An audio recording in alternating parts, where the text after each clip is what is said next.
Assalamualaikum warahmatullahi wabarakatuh. Perkenalkan, nama saya Erlangga Wisnuwardana, NIM saya 15022223244. Pada kesempatan kali ini saya akan menceritakan secara singkat tentang filsafat ketimuran. Yang akan saya ceritakan ada Al-Farabi beserta filsafat kenabian menurut Al-Farabi, Ibnu Sina, Al-Ghazali, filsafat Buddhisme, dan filsafat Taoisme. Yang pertama ada Al-Farabi. Al-Farabi adalah seorang filsuf Islam terkenal yang hidup pada abad ke-10 Masehi. Ia terkenal karena kontribusinya dalam berbagai bidang, terutama filsafat, politik, dan teori musik. Dalam pemikirannya, Al-Farabi mengembangkan konsep emanasi yang merupakan pandangan tentang bagaimana alam semesta dan makhluk hidup berasal dari Tuhan.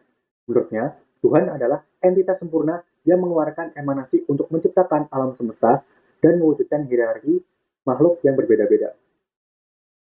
Selanjutnya ada filsafat kenabian menurut Al-Farabi. Menurut Al-Farabi, Nabi adalah manusia yang dapat berkomunikasi dengan intelek aktif atau akal faal, ataupun alam cahaya. Wahyu adalah limpahan Tuhan melalui intelek aktif. Wahyu berisi kebijaksanaan teoritis dan kebijaksanaan praktis. Secara garis besar, Al-Farabi mengatakan akal dibagi menjadi dua, yaitu akal praktis yang dimana berfungsi menyelesaikan hal-hal teknis dan keterampilan. Yang kedua ada akal teoritis yang membantu jiwa mendapatkan inspirasi atau ilham. Dari akal teoritis, Al-Farabi menyatakan bahwa kemampuan akal aktual hanya dimiliki oleh orang tertentu, contohnya nabi dan filsuf, yang dimana disebut dengan akal intelektual. Manusia bisa berhubungan dengan Tuhan dengan dua cara. Yang pertama ada penalaran atau perenungan pemikiran. Cara ini hanya bisa dilakukan oleh pribadi yang terpilih yang dapat menembus alam materi untuk mencapai cahaya ketuhanan. Selanjutnya yang kedua ada imajinasi atau intuisi atau ilham. Cara ini hanya dapat dilakukan oleh para nabi.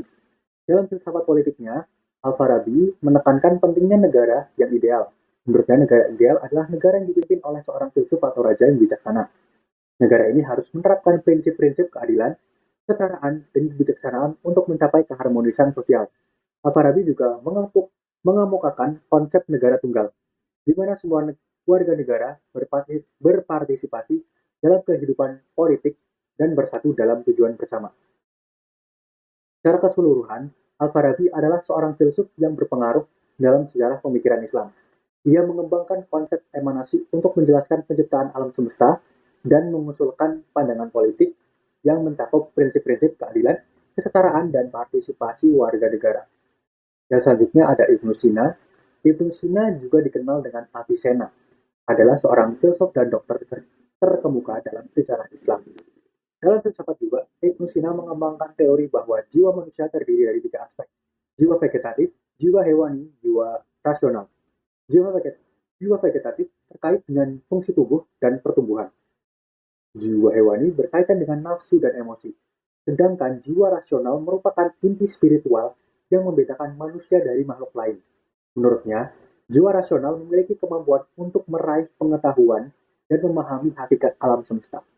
Ibnu Sina memberikan kontribusi yang signifikan dalam memadukan filsafat Aristoteles dan pemikiran Islam. Selanjutnya ada Al-Ghazali. Al-Ghazali adalah seorang cendekiawan muslim terkenal dari abad pertengahan. Dia lahir di Persia dan dikenal sebagai hujat al-Islam atau bukti Islam. Karya utamanya adalah Ihya Ulum ad-Din atau Revival of Religious Science, di mana dia memadukan filsafat dan spiritualitas Islam. Al-Ghazali mempertanyakan filsafat dan menekankan pentingnya pengalaman langsung dengan Tuhan. Dia juga berkontribusi pada pemikiran teologis dan etika Islam.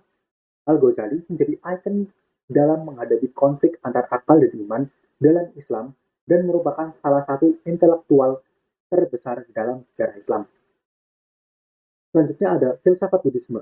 Filsafat Buddhisme mengajarkan konsep kesengsaraan manusia sebagai akar penderitaan dan menjelaskan jalan menuju pencerahan dengan penekanan pada empat kebenaran mulia dan jalan tengah. Buddhisme mengajarkan pentingnya mengatasi keinginan dan mencapai pemahaman yang mendalam tentang keterikatan dan nirwana. Pencerahan dapat dicapai melalui meditasi, pengengkangan diri, dan pengembangan kebajikan. Yang terakhir ada filsafat Taoisme. Taoisme adalah filsafat kuno yang berasal dari Tiongkok. Prinsip utamanya adalah Tao, yang berarti jalan atau aliran. Taoisme mengajarkan harmoni dengan alam, sederhanaan, dan perjalanan spiritual. Yin dan Yang adalah konsep penting yang menunjukkan keseimbangan dalam segala hal. Meditasi, praktik alkimia, dan pencarian keabadian juga menjadi bagian dari Taoisme. Sekian cerita singkat dari saya, kurang lebihnya mohon maaf, semoga bermanfaat. Wassalamualaikum warahmatullahi wabarakatuh.